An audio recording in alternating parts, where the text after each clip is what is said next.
السلام علیکم ورحمۃ اللہ وبرکاتہ۔ ناظرین، استقبال ہے فکر و خبر اسٹوڈیو میں، میں رضوان احمد ندوی ملکی اور عالمی اہم اور خاص خبروں کے ساتھ۔ تو ناظرین، بڑھتے ہیں خبروں کی تفصیلات کی طرف۔ غزہ پر اسرائیل کی جنگ کو 6 ماہ گزرنے کے باوجود خان یونس شہر کے ارد گرد شدید لڑائی جاری ہے۔ اب حماس نے دعویٰ کیا ہے کہ اس نے وہاں گھات لگا کر کیے گئے اپنے حملے میں 14 اسرائیلی فوجیوں کو ہلاک کر دیا ہے۔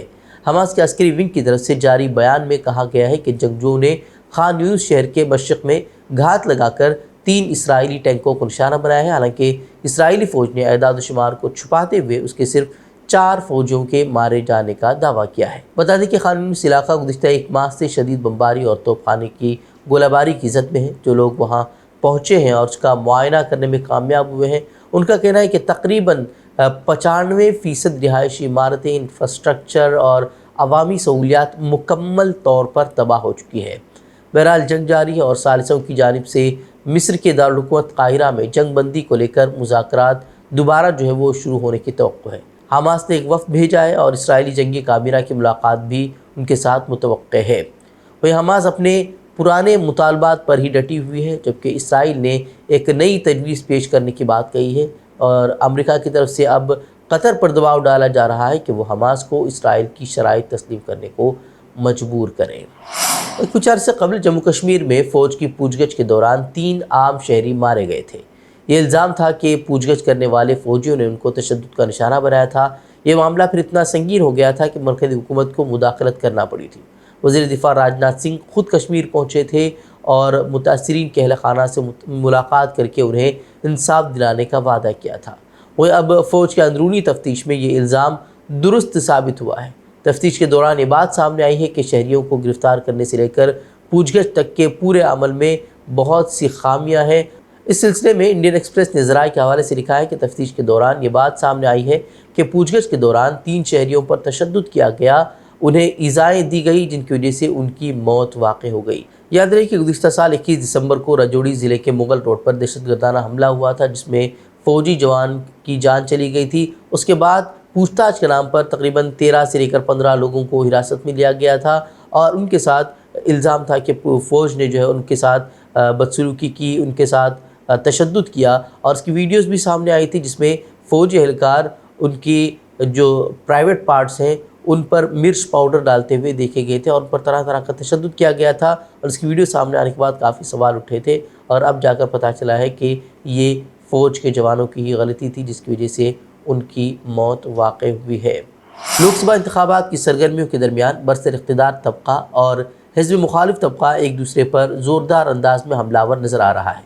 ایک طرف NDA 400 پار کا نعرہ لگا رہی ہے تو دوسری طرف انڈیا اتحاد کے لیڈران دعویٰ کر رہے ہیں کہ BJP حکومت سازی کے لیے لازمی سیٹوں یعنی کہ 272 سے بھی کم حاصل کرے گی۔ اس دوران کرناٹک کے وزیر پرینک کھرگے کا ایک دعویٰ سامنے آیا ہے جس نے سبھی کو حیرت میں ڈال دیا ہے۔ ان کا کہنا ہے کہ خود RSS نے جو داخلی سروے کرایا ہے اس کے مطابق BJP کو 200 سیٹیں بھی حاصل نہیں ہوں گی۔ یہ دعویٰ پرینک کھرگے نے ہفتے کے روز کیا ہے۔ ان کا کہنا ہے کہ RSS کا داخلی سروے کہتا ہے کہ BJP کو 200 سیٹیں بھی نہیں ملیں گی۔ انہوں نے کہا کہ کرناٹک میں BJP 8 سیٹیں بھی حاصل نہیں کرے گی۔ ساتھ ہی انہوں نے یہ بھی کہا کہ کرناٹکا کے تعلق سے 14 سے 15 سیٹوں پر تو BJP کے اندر ہی وہ اختلاف چل رہا ہے۔ قابل ذکر ہے کہ کرناٹک میں لوک سبھا کی 28 سیٹیں ہیں۔ گزشتہ مرتبہ BJP نے ان 28 میں سے 26 سیٹوں پر کامیابی حاصل کی تھی۔ کانگریس رہنما کنہیا کمار نے آج ایک بار پھر BJP پر فرقہ وارانہ ایجنڈا پھیلانے کا الزام عائد کیا ہے۔ انہوں نے کہا کہ BJP رام کا نام لے کر ناتھورام گوڈسے کے فرقہ وارانہ ایجنڈے کو آگے بڑھا رہی ہے اور تخریب کاری پر مبنی سیاسی چال چل رہی ہے۔ انہوں نے کہا کہ گاندھی نہرو کنبے کی قربانیوں اور تعاون کو کم ظاہر کرنے کی کوشش کی جا رہی ہے۔ کنہیا کمار نے BJP کے ذریعے لگاتار اقربا پروری سے متعلق معاملہ اٹھانے پر بھی تنقید کا انہیں نشانہ بنایا۔ انہوں نے کہا کہ اقربا پروری کے مقابلے میں شخصیت پرستی زیادہ خطرناک ہے جس میں ایک شخص سبھی فیصلے لیتا ہے۔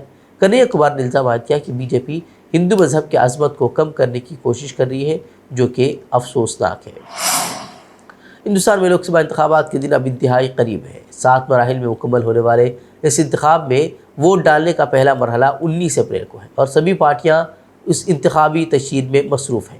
لیڈران اپنے مخالفین کے خلاف بیان بازی بھی کر رہے ہیں۔ اس درمیان کانگریس کے سینئر لیڈر جے رام رمیش نے بیان دیا ہے۔ انہوں نے کہا کہ لوک سبھا انتخاب غیر جانبدار نہیں ہے۔ اس کے باوجود 5 نیائے اور 25 گارنٹی پر عوام کے بھروسے کے سبب اپوزیشن اتحاد انڈیا کو واضح اکثریت ملے گی۔ ساتھ ہی انہوں نے یہ بھی کہا کہ عوام انتخاب کو غیر آزادانہ بنانے کی وزیر اعظم مودی کی سبھی کوششوں کو نتیجہ خیز طور سے خارج کریں گے۔ لوک سبھا انتخابات سے قبل سیاسی لیڈران کے ذریعے جمہوریت اور آئین کو بچانے سے متعلق لگاتار تقریریں ہو رہی ہیں اور خصوصاً اپوزیشن پارٹیاں حکمراں طبقے پر الزام لگا رہی ہیں کہ اگر وہ ایک بار پھر اقتدار پر آئے تو آئین میں بڑے پیمانے پر تبدیلیاں کی جائیں گی۔ اس درمیان chief justice of India D Y Chandrachud کا ایک اہم بیان سامنے آیا ہے جو قابل غور ہے۔ انہوں نے زور دیتے ہوئے کہا ہے کہ وکلاء اور ججوں کو آئین کے تئیں وفادار ہونا چاہیے۔ چندرچوڈ نے ساتھ یہ بھی کہا کہ ججوں کو غیر جانبدار ہونا ضروری ہے۔ چیف جسٹس ڈی وائی چندرچوڈ نے بیان ناگپور ہائی کورٹ بار ایسوسی ایشن کی تقریب سے خطاب کرتے ہوئے دے رہے تھے۔ انہوں نے کہا کہ ہماری جیسی زندہ اور مدلل جمہوریت میں زیادہ تر لوگوں کا جھکاؤ کسی نہ کسی سیاسی نظریے کی طرف ہوتا ہے۔ ارسطو نے کہا تھا کہ انسان سیاسی مخلوق ہے اور وکلاء کوئی مستثنیٰ نہیں، حالانکہ بار اراکین کو عدالت اور آئین کے ساتھ غیر جانبدار ہونا چاہیے۔ ہندوستانی محکمہ موسمیات نے ہیٹ ویو کے حوالے سے ایک الرٹ جاری کیا ہے۔ IMD کے مطابق اڈیشہ کے کچھ حصوں کے علاوہ گرمی کی لہر مغربی بنگال میں گنگا کے آس پاس کے علاقوں اور جھارکھنڈ کے کچھ حصوں میں 6 اور 7 اپریل کو بھی لوگوں کو پریشان کر سکتی ہے۔ محکمہ موسمیات نے بھی کہا ہے کہ مشرقی ہندوستان میں بھی گرمی مزید بڑھے گی۔ 6 اپریل کو ودرب اور اڈیشہ کے بیشتر حصوں میں زیادہ سے زیادہ درجہ حرارت 40 سے 43 ڈگری سیلسیس کے درمیان ہوگا۔ تو وہیں چھتیس گڑھ، جھارکھنڈ، مغربی بنگال، وسطی مہاراشٹر، ساحلی آندھرا پردیش، کرناٹک، تلنگانہ اور تمل ناڈو کے کچھ حصے اور مشرقی اتر پردیش اور جنوبی مغربی مدھیہ پردیش کے الگ تھلگ مقامات پر بھی گرمی ہو سکتی ہے۔ IMD کے مطابق آنے والے ہفتے کے آخر تک شمالی کرناٹک، تلنگانہ، مشرقی مدھیہ پردیش، وسطی مہاراشٹر، مراٹھواڑہ اور اڈیشہ کے مختلف حصوں میں رات کے وقت پارا مزید بڑھ سکتا ہے۔ 6 سے 10 اپریل تک ہفتے کے آخر میں اڈیشہ، مغربی بنگال، ساحلی کرناٹک، کونکن اور گوا میں پارا بڑھنے کا امکان ظاہر کیا جا رہا ہے۔ کانگریس پارٹی کی جانب سے گزشتہ روز نیائے پتر کے نام سے انتخابی منشور جاری کیا گیا تھا، جسے پارٹی کے اہم لیڈران کی موجودگی میں راجستھان کی راجدھانی جے پور میں منعقدہ ایک جلسہ عام کے دوران عوام کے سامنے پیش کیا گیا۔ اس جلسہ عام میں کانگریس صدر ملکارجن کھڑگے، سابق صدر سونیا گاندھی اور پارٹی کی جنرل سیکریٹری پرینکا گاندھی سمیت متعدد اہم لیڈران موجود رہے۔ جلسے سے خطاب کرتے ہوئے کانگریس کی سابق صدر سونیا گاندھی نے کہا کہ اس وقت ملک میں ہر طرف ناانصافی کے اندھیرے بڑھ چکے ہیں، ہم اس کے خلاف لڑیں گے اور انصاف کی روشنی تلاش کریں گے۔ بدقسمتی سے آج ہمارے ملک میں ایسے لوگ برسر اقتدار پر ہیں جو جمہوریت کو پامال کر رہے ہیں، ان کی وجہ سے جمہوریت خطرے میں ہے، جمہوری اداروں کو برباد کیا جا رہا ہے، یہی نہیں بلکہ ہمارے آئین کو بدلنے کی بھی کوششیں کی جا رہی ہے۔